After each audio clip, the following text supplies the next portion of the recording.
Alrighty, we are live. Welcome to the first edition of the podcast that doesn't yet have a name.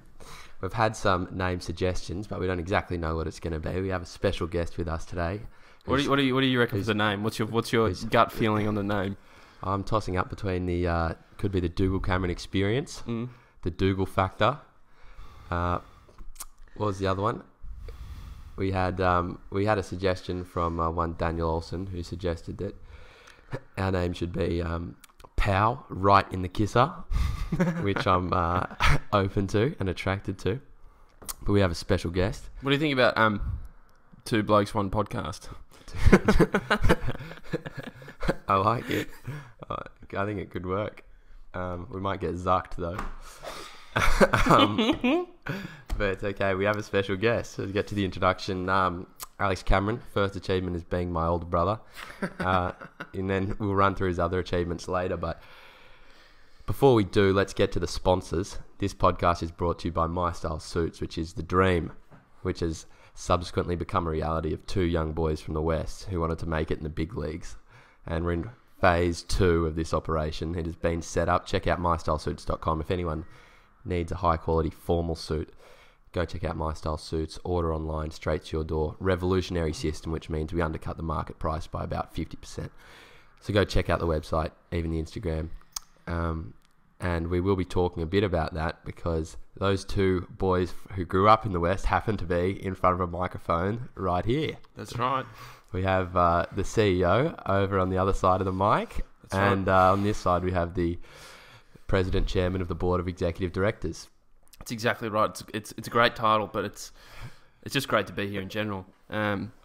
Look, you're exactly right. We started off two young guys just wanting to make it in the big smoke, in the big city, if we're going to be honest. Let's talk about My Style Suits. What happened? How did we start it? It's a real business now. I've registered it, got the website, advertising's going. ABN, tax file, you're talking the works. The whole business.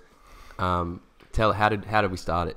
Well, basically, as we'll talk about a little bit later in the program, big man, the DC Meister, the DC to the Akadaka over there, found that he could found a little niche over there in China and was able to get us some super high quality. I'm talking the best quality you've ever felt in your life. Once you try it on, you won't want to take it off. Really good, unbelievable quality. You want to sleep in it. Everyone wants to be sleeping in it. Unbelievable quality suits, just nice fabric, nice fit. But more than that, we found out as young men kind of going through kind of these formal and formal situations, there was nowhere to rent a really good quality suit at an affordable price. It was either you shell out, minimum $250 for your own suit, and if you're 16 years old, you're going to grow out of it in about 6 months.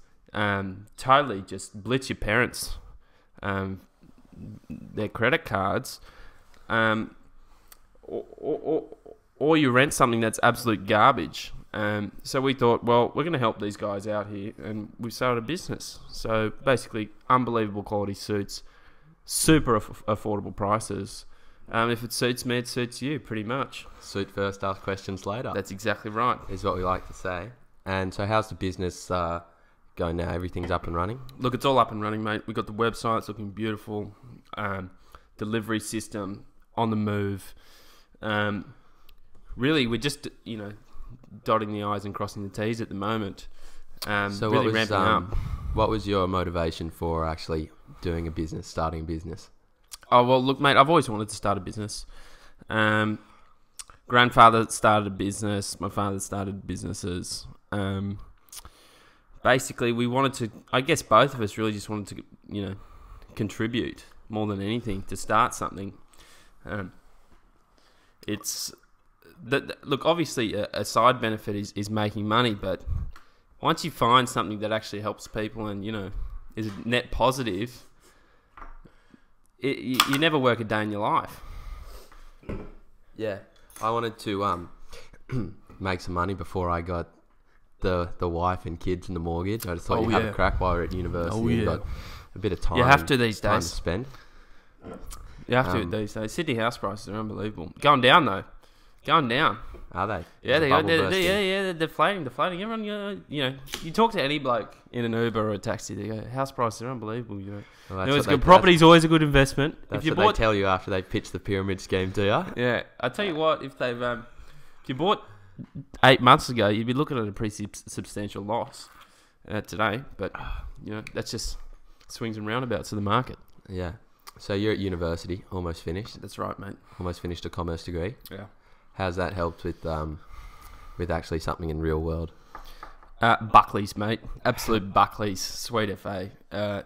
You learn more in 20 minutes starting a business than you do in I think I did 2 mandatory introductory courses on running a business or business ethics or something like that.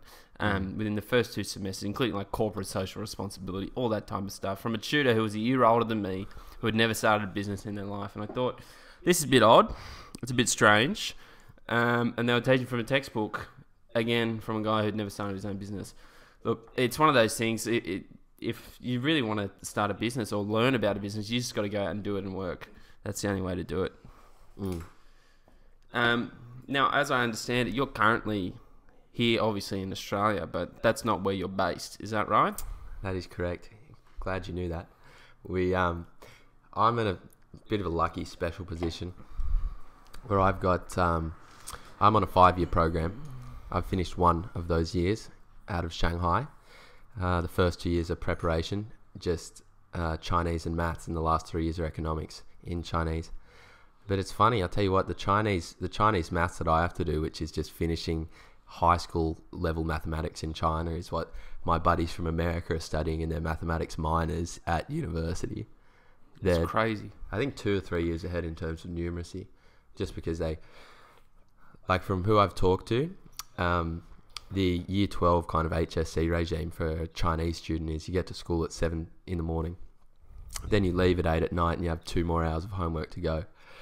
And it means that by the time they're 15, I think there was a report came out a couple of years ago that by the time an Australian kid and a Chinese kid are both 15, in terms of definitely numeracy, but I think also literacy, the Chinese kid is 2 years ahead. I think it could have been close. Could have been 3. Now there's an argument to say they're a few years behind in social ability, but nonetheless in terms of hard skills. But that being said, considering how Australia's going socially,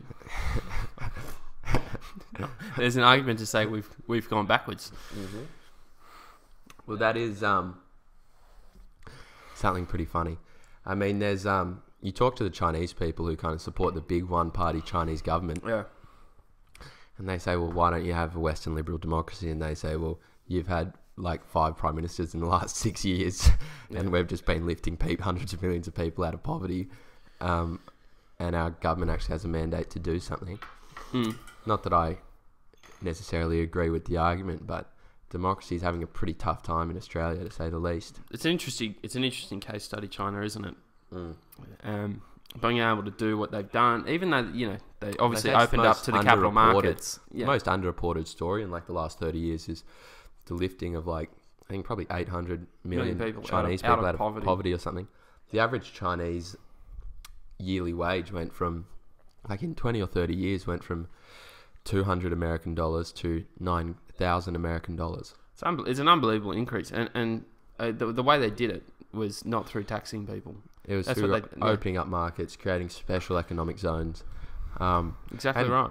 Basically allowing Chinese people to fix their own problems, instead of the idea of creating a utopia where we're going to fix all your problems for you and you're going to like it. Yeah. It is probably the largest and most influential case study on exactly why communism doesn't really work and why capitalism is just puts the rocket engines on the sides of an economy so it can really boost people out of poverty. Yeah. Well, I mean, the Chinese would still say they're communist, and they have some pretty full... they have a pretty strong government in a range of areas. Pretty intrusive government. But I think we should also separate the idea. They may still be communist, but they're not so much... socialist in terms of the actual economics of it. And redistribution of wealth. Yeah, and the stuff. redistribution of wealth. They may still, the one-party state, all that type of stuff is a kind of communist thing. But in terms of the actual access to the free markets, you have guys over there who are going from nothing to billionaires, and you just can't do that when it's just absolute socialism. Yeah, well, there's definitely we give credit to Deng Xiaoping. Yep. He's shout a out man to who we Deng. like.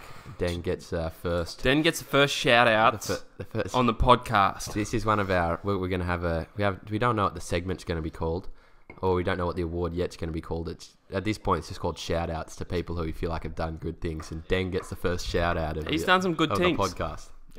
I mean, you contribute to lifting 800 million people out of poverty.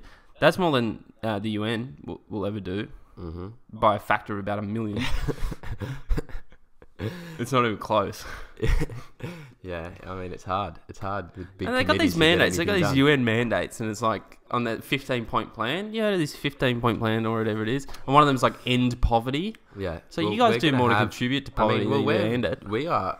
I think the statistic I read said that world poverty is going to be finished by 2030 at the rate we're lifting, but that's just mainly coming out of China. It's not as much coming out of Africa. But let's although the fastest growing economies I think are in Northern Africa, and I have like so I think it's 10%. Botswana and Ethiopia. I think Ethiopia, as well. those type, and you know exactly how they've done it. They've opened up the capital markets. But what I wanted to say just quickly on that point is, people often talk about lifting out of poverty and poverty.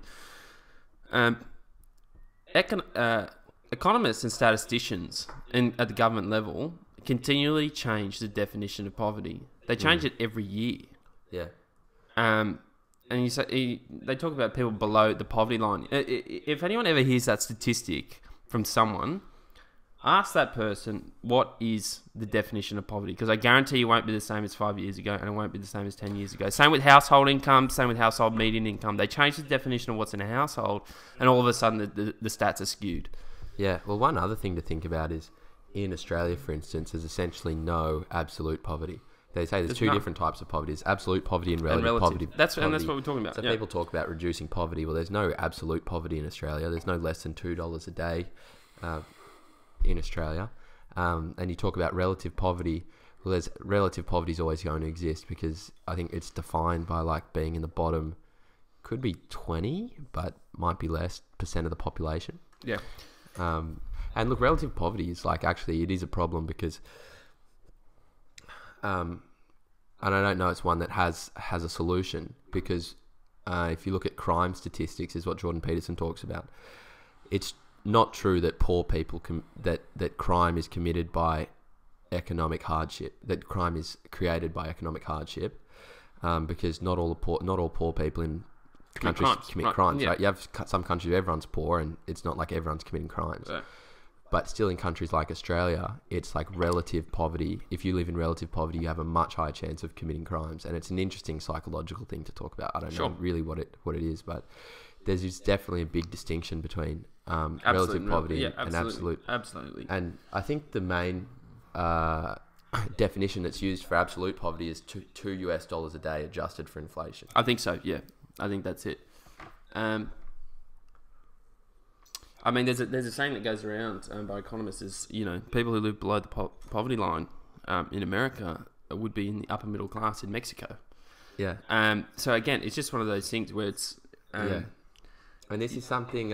If we want to talk about equality and inequality, one of the people who's one of the people who I really respect intellectually is a guy called Euron Brooks. Yeah, I like Euron. On almost everything. He wrote a book called Equality is Unfair, and basically the premise of the book is that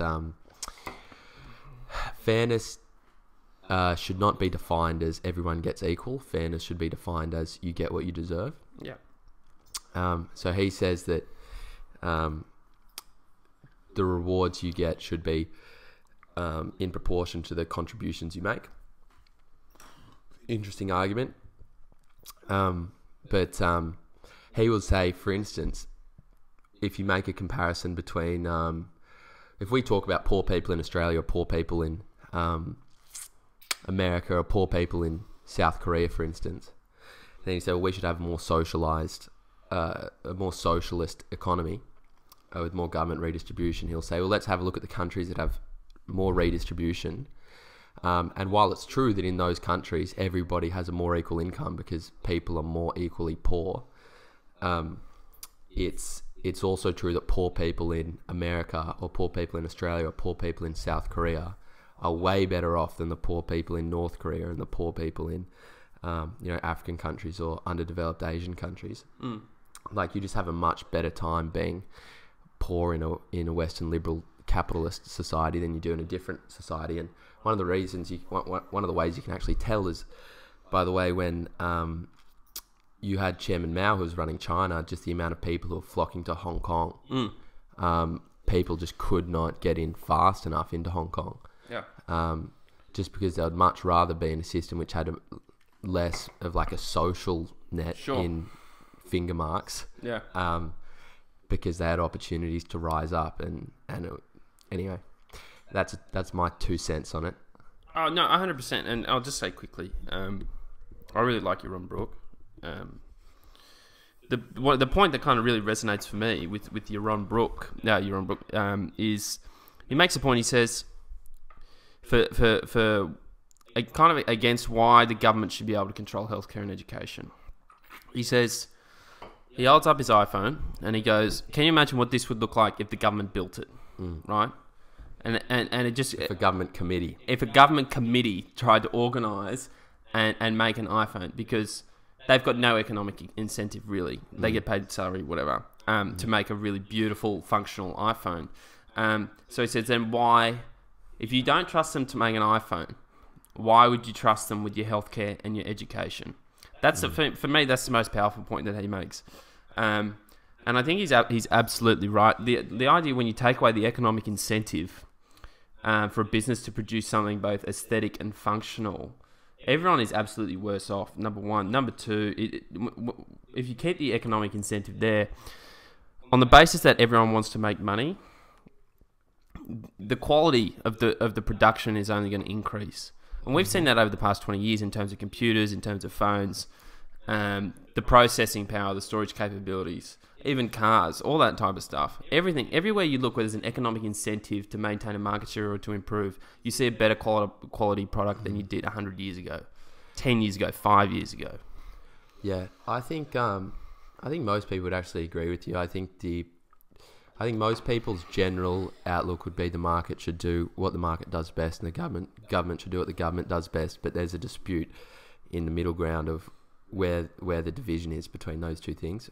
What the government actually does best. In terms of education, in terms of healthcare, are two primary ones, obviously. And there's also a range of places where it's pretty hard to see a market incentive for doing things which a lot of people would consider good. Give me an example. Well, it's pretty hard to see how you would benefit from, in a good way, from having private militaries. There are already private militaries. Sure, there are already like private security. Let's say it's a private military. What's the guy in America? What's it called? Black Rock Security or something like that. Sure, but let's say the American army was privatized. How do you think that would go? The American army is already if you look at, there's a good argument in the Iraq War, and a lot of going into the Middle East was created because of market incentives of companies who wanted to build heaps of weapons, and so the governments gave them contracts and they got donations from those, those big companies, and then everyone won except, the 1 or 2 million Middle Eastern civilians who got gunned down in the thick of it. Are you talking about post 9/11? Yeah, sure. Well, look, what I'll say is this: the decision to go in to Iraq, like when I went to Q&A, I went to Q&A a couple of months ago. In a Q&A one night, being a good informed Australian citizen, doing an honest audit of taxpayer funds. I went there, and one of the panelists mentioned George W. Bush. And I think WMDs, right? And of course, everyone knows that, like, they didn't find any, whatever, okay?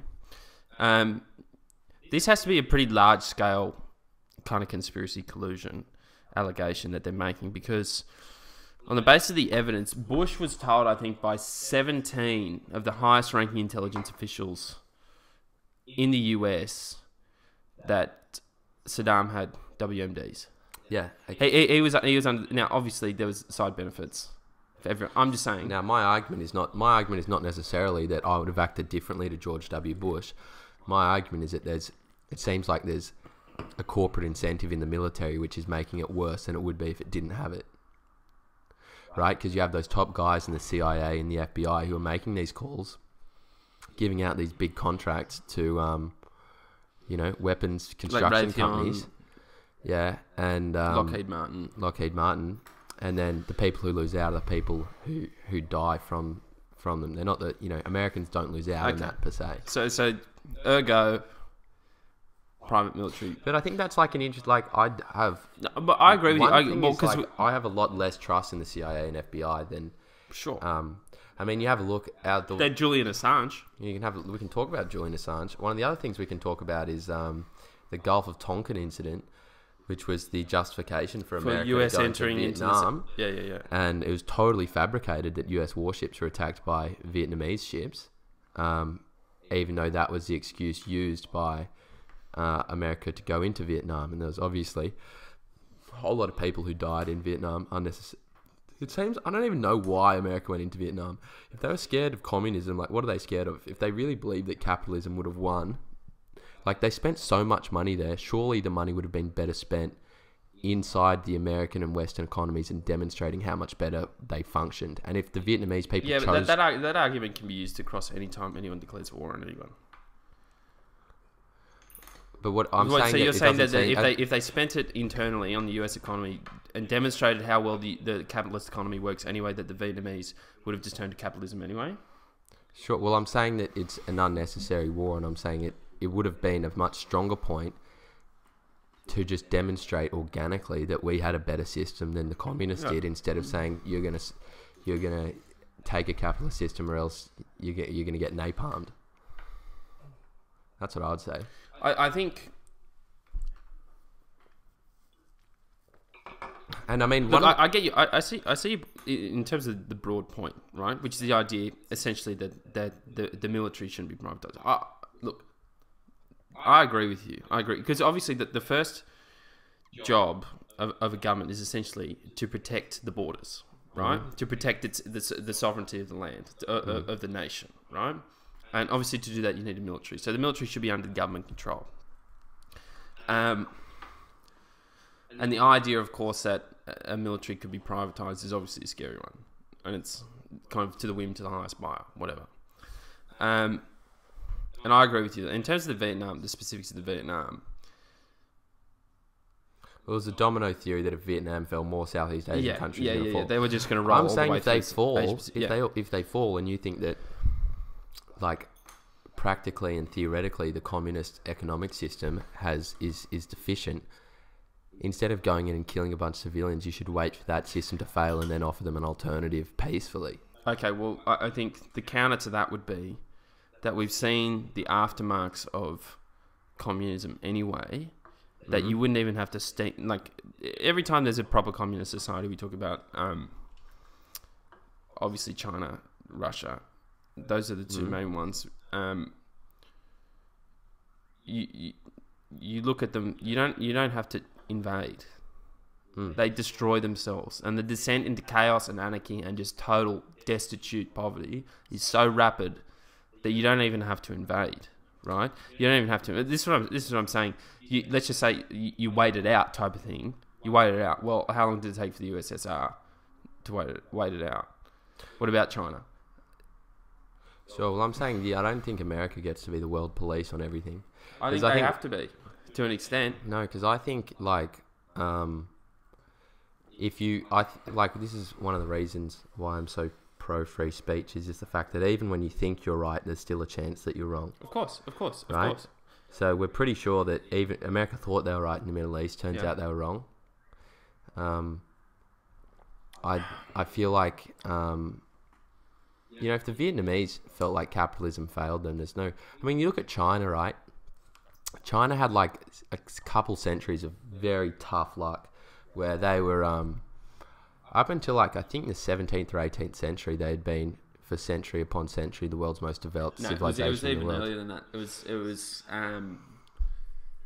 pretty much around the same time you had Magellan Vasco da Gama that they In decided to, that they decided it was. Then they decided that it was 16th century, 17th century. Yeah. Well, sometime anyway.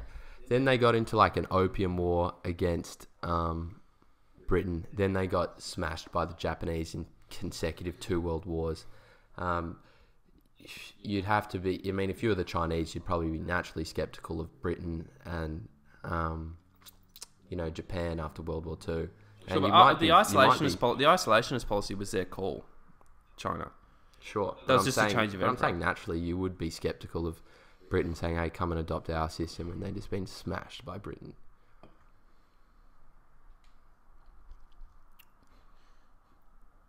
I'm not saying it's the right decision, but I'm saying you can definitely understand it.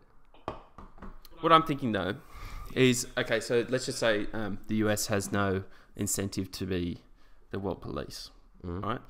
So the idea behind being the world police would be that they're engaging in conduct that is for the betterment of the world. Well, how do you define the betterment of the world? Well, the reason why they have to be the police is so that they can put the bad guys away and the good guys in, right? So good. Yeah. Right. This is what I'm saying. But how do you define net good? Okay. Well, this is what I'm saying. It's broad, but you're saying that would be the principle, right? I'm saying you can't have a principle without the definition.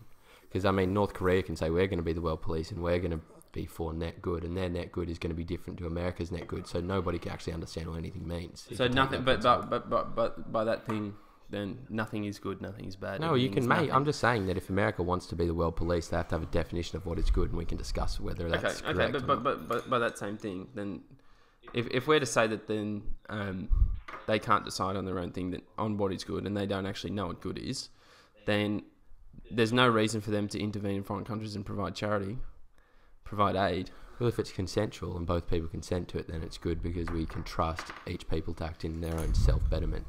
But I'm saying it's pretty tough to give one actor the responsibility to act in everyone else's net good interest if other people don't consent to it.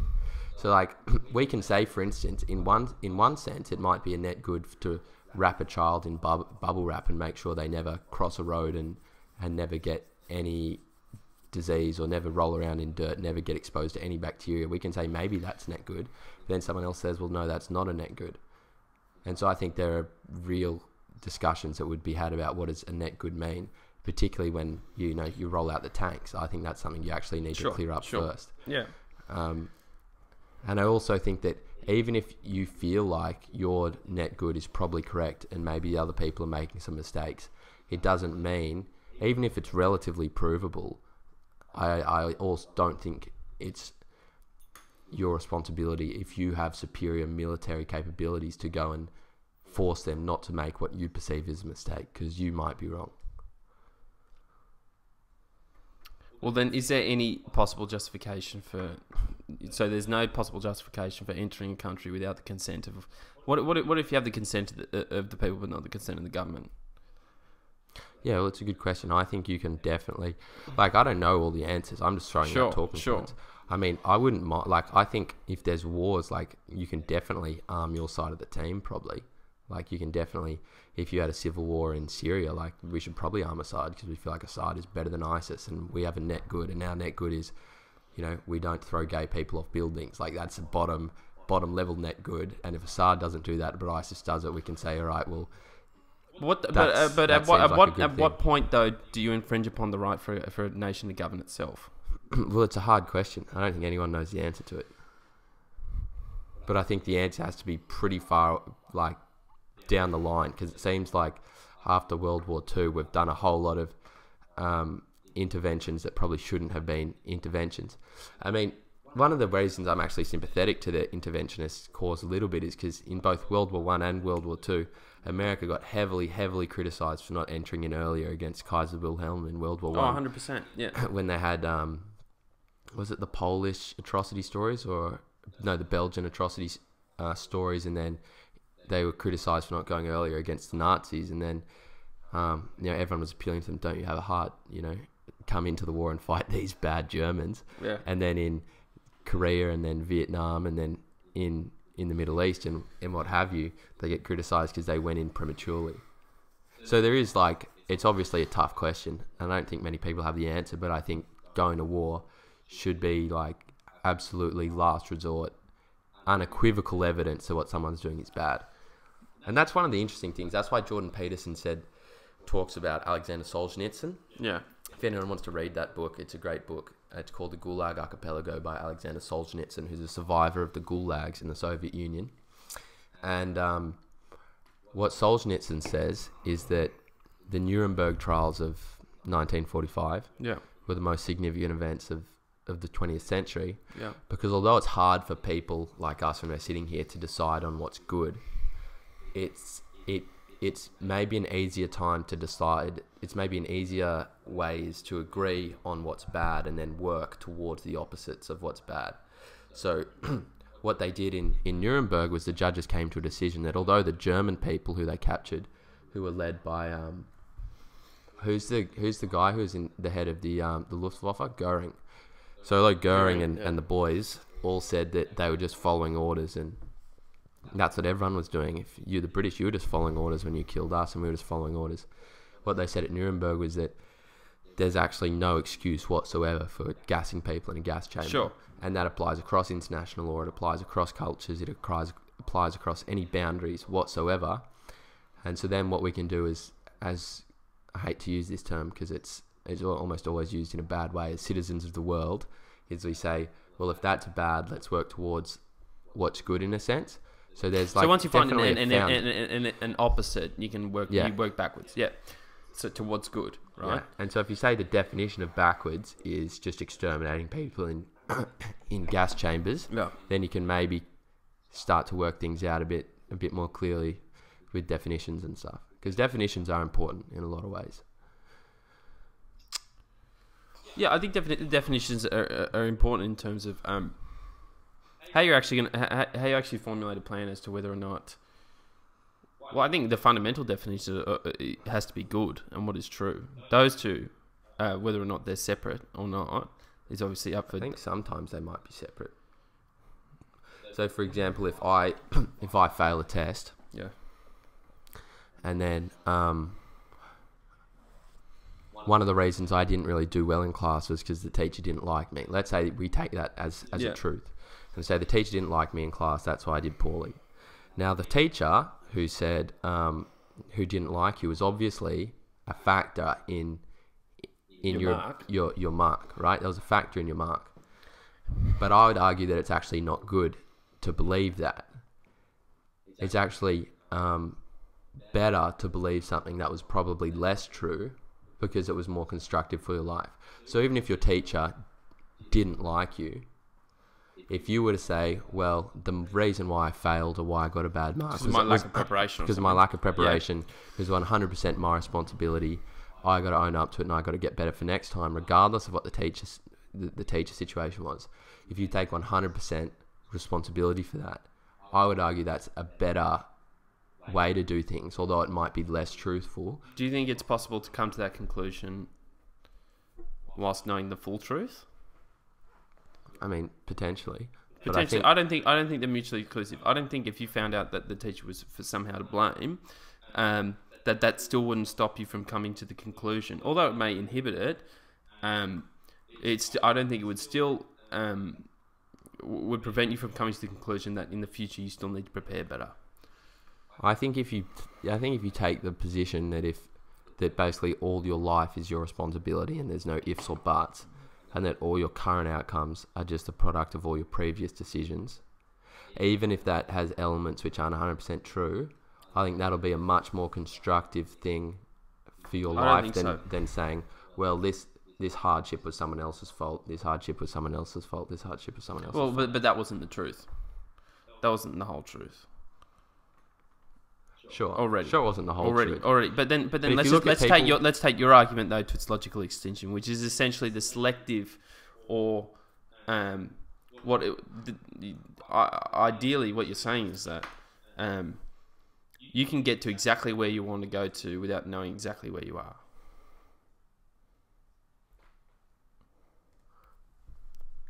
What do you mean? Well, you're saying to get where you want to go, right? Yeah. on a map. You have to know exactly where you are. Well, I'm saying you can know exactly where you are, but you choose to believe a different narrative. Well, can you choose to truly believe something? Yeah. I mean, like, if you're a CEO of a company, you take 100% responsibility for whatever happens in the company. Sure. Now, 99% of the operations in the company aren't actually the responsibility of you. They're the responsibility of other people. But nonetheless, you have to take all the responsibility for everything that happens. Why? Well, because that leads to better outcomes. Because that's what leads to better outcomes for the company.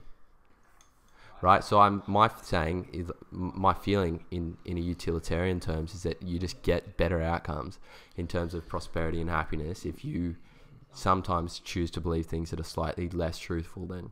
Okay, but what if I said this to you? What if I said this to you? If you 100% believe that outcome with the teacher was because it was your fault only, right?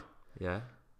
If you knew that the teacher was trying to undercut you or whatever, and you chose to stay in that class, and you had an option to move out of a class and go to a different class, but yet you continually stayed in that class, are you better off than if you moved? Probably not. Probably not. So is that good? That's a good point. I'm not saying I'm right. I'm saying to you, I think the truth, absolute truth, is absolutely perfect and absolutely good. I don't think you can separate good from truth ever. You don't think so? No, never. Because the point at which you say you can separate good from truth, there's no actual limit to the extent to which you can do that. Well, what if you... Because you can say, I can be 1% true, 99% false, and still be in a better position than I was than if I said it was 100% true and what if you false. Yeah, sure, I think there's problems with both. I don't think either one is perfect. No. But I do think that it's like... that if there's one thing that probably the 20th century taught us is that there's do not underestimate the powers of governments to do bad things. Well, that's exactly why the Second Amendment in... Here we go. Get stuck in. In the US is absolutely so crucial. Hold on, keep going. Explain that point out. I'm going to get 2 more beers. Yeah, go get 2 more beers. Keep explaining it. Why is it so crucial? Well, because there's been a whole lot of... The Second Amendment, people get confused, I think. The Second Amendment in the US, the right to bear arms, is not the idea that you and the boys can go and shoot up a whole bunch of people you don't like, right? That's not the idea behind it. That's not what the founding fathers thought. We're just going to arm the fellas with a whole bunch of muskets and bayonets and see what they can go do, with the big boss hogs. That type of thing. That's not the idea behind it. The idea behind it, and why it's even more relevant today than it would be in any other circumstance, in my opinion. I know it's an unpopular opinion, but the idea behind the right to bear arms is so that in the case where a government attacks its own people, the people have a right to have a way to defend themselves. That's the idea, and that's when people come out and say, well, the Second Amendment was created when it takes 60 seconds to unload and reload a firearm, right? That's one of their favourite ideas, right? The idea, well, now we've got semi-automatic and automatic weapons, that kind of the Second Amendment should be nullified, right? It should be made to be zip. That's not the idea behind it. It's actually a founding principle. Is the idea is that the founding fathers knew the capacity of the human being, when given extreme amounts of power over people, to turn against them, to carry out their own wills. Well, the most convincing example I found was given by Shapiro when it's exactly right. He said a lot of the Jews in Nazi Germany, when they were getting led to the platform and going on the trains, a lot of them knew exactly where they were going. Yeah. And he asked the question, how much harder would it have been to round 6 million of them up? If they all put had them on guns. a train, if they all had a gun, right? It'd be much harder to do it, and that's the argument that I like. But there's still obviously a massive problem in school shootings, right? And that's obviously the main reason why gun crime and gun control gets talked about in America. It's a big problem that people just go and shoot up a school. Oh, 100%. Now, there is an argument from the Second Amendment fans who say that's an evil thing, that someone goes and shoots up a school, and that's a bad thing. But it is a lesser evil than submitting the ability to protect ourselves from a future tyrannical government. Yeah. Now, it's hard because it's a very hard argument to win, because well, not even to win. It's a hard argument to solve because the effects of having liberal gun laws are so clearly in front of the American people today. Like, the effects are just so much more real.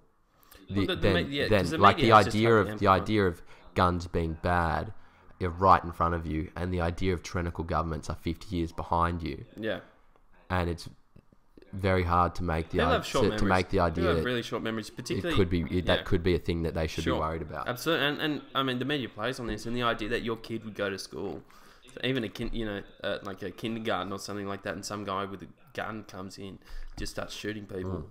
Obviously, that's something that frightens the crap out of, and so it should, right? And that's a natural instinct. But then the question is, where do you go from there, right? That's the question. Mental health checks, criminal history registration, all that type of stuff, with stuff that had to be looked at. The problem is that, particularly in America, because if we're going to talk about gun rights, obviously the case and topic is America. Sure. The question is, if you start amending the Constitution, there's kind of no to the extent of totally repealing a right to carry arms. That's a total repeal of the Second Amendment. Then there's kind of, at that point, people would say, well, there's absolutely no extent to which, on the basis of a couple of events or whatever it is, that you can't repeal, say, the First Amendment. Or the right to an attorney. Or the freedom of association, or the right to start your own church. Stuff like that. There's no extent based on, well, you say, well, the precedent suggests that after a number of events of particular severity, that you can't start repealing stuff in the Constitution. Like, that's kind of the slippery slope argument. Yeah, there's definitely a slippery slope argument. And I think one of them is like, well, let's say it's the government's role to decide who's mentally ill and who's not. And then who gets a gun, who doesn't. Yeah. And considering a lot of the... well, I mean, there'd be some pretty liberal definitions for racist, and I wouldn't be surprised if racist might get classed as mentally ill, or something like that. But if you start saying, well, you get background checks, you get this, you get that, and I think they're pretty much good things, because I feel like people in government usually try and act in good interests, and people are usually good, but there's still obviously opportunities for things to go bad, and maybe it's only once a century that it happens, but it's in our interest to reduce the collateral damage that thing has. Now, there's also, I'd love to give a bit of context to some of the gun issues in America. Sure. So gun crime in America is obviously way high, much higher than a country like Australia, which has less guns.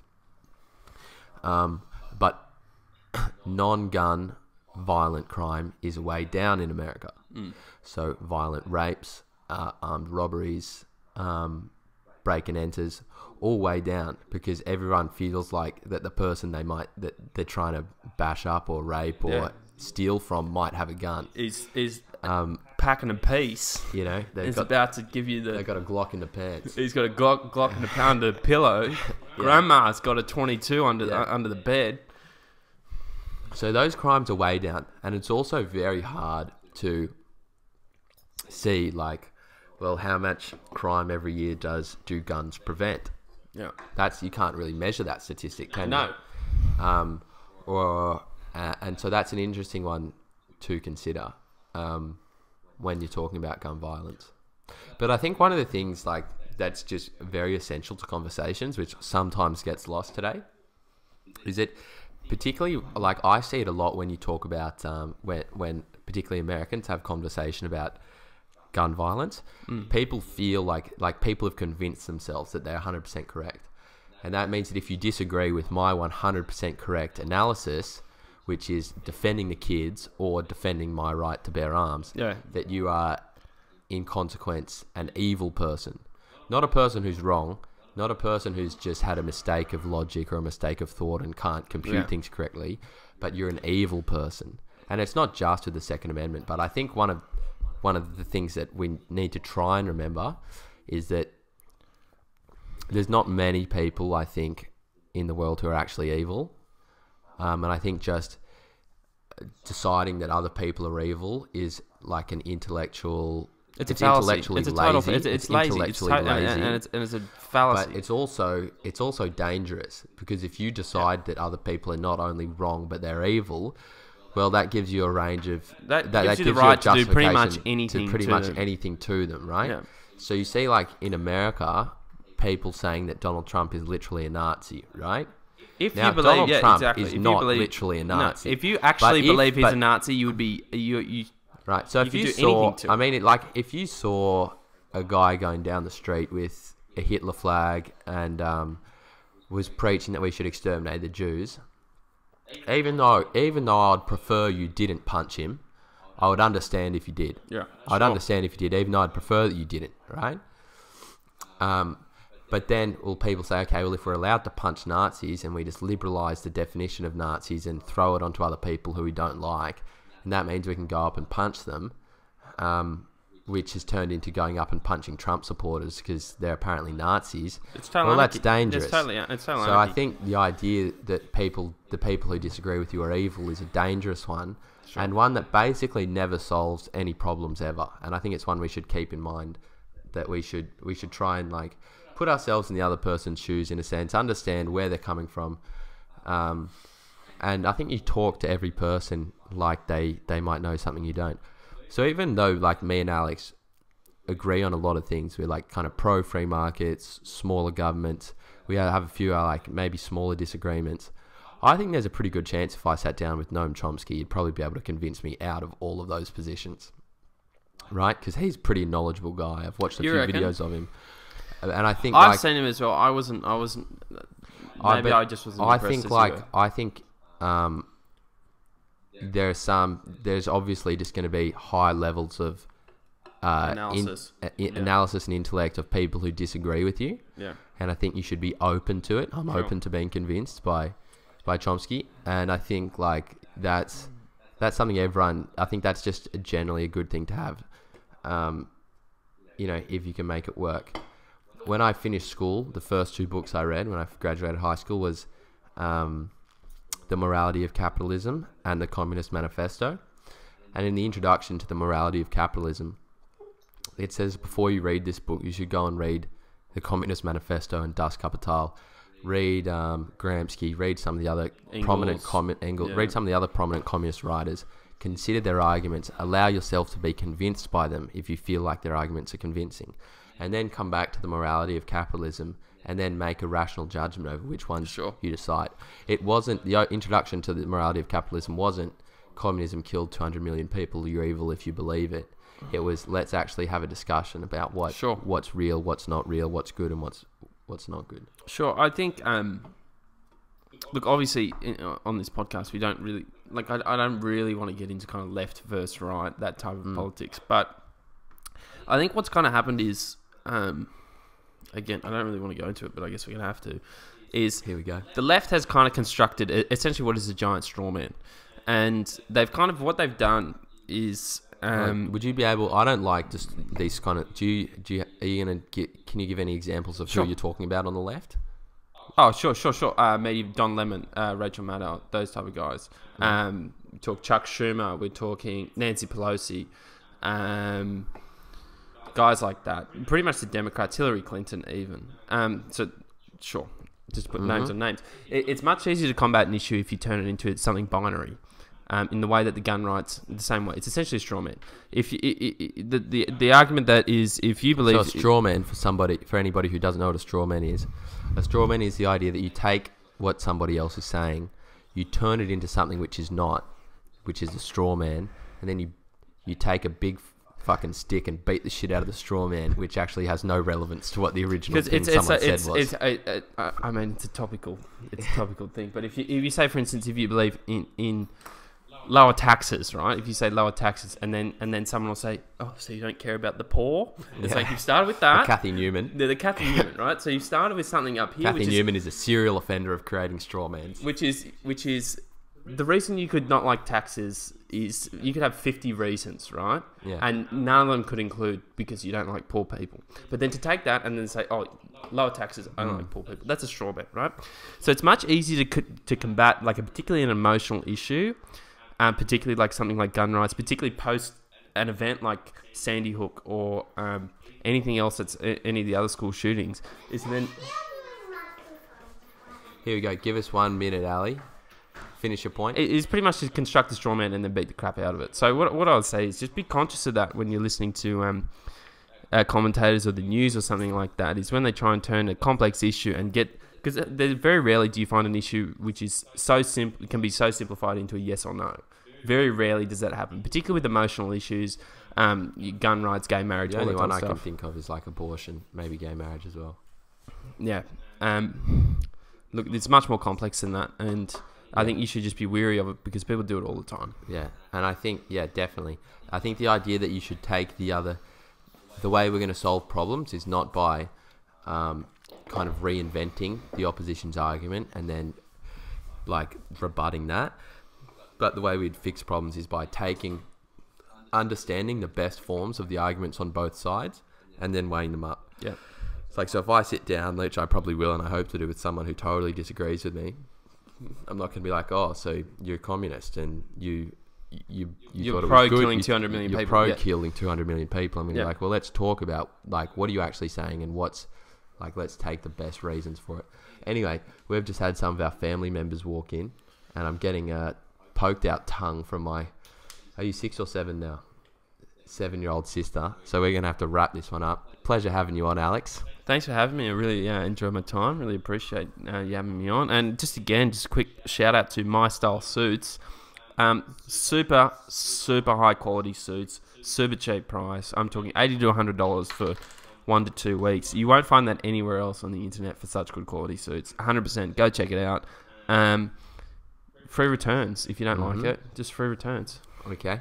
Only other thing, a little bit of housekeeping, because this is one of our first ones. You know, things might be a little bit clunky. Any suggestions, any criticisms, always welcome. Also, name suggestions, True. send them in. And if I'm tempted to throw out Akadaka. Akadaka. If you Bit of Thunderstruck. if you choose, if we choose your name or you're in the top few, we'll definitely give you a shout out. But hope you enjoyed it. If you stayed through to the end, you know, we don't really mind because we're doing this more for ourselves than for anyone else. Yeah. But we hope you got some value out of it. And like that. if you have any suggestions of any people who disagree who want to come on, like, Let us that's know. awesome. We want to hear from them. My basic rule is that if you're happy to talk to me, I'm happy to talk to you. So if that works, then it works, and you guys make it happen. So anyway, we'll see you later. This is Alex and Dukes checking out. We're going to have some dinner and have some quality family time. Thanks for having us. So thanks for having us. Bye-bye. See you again shortly.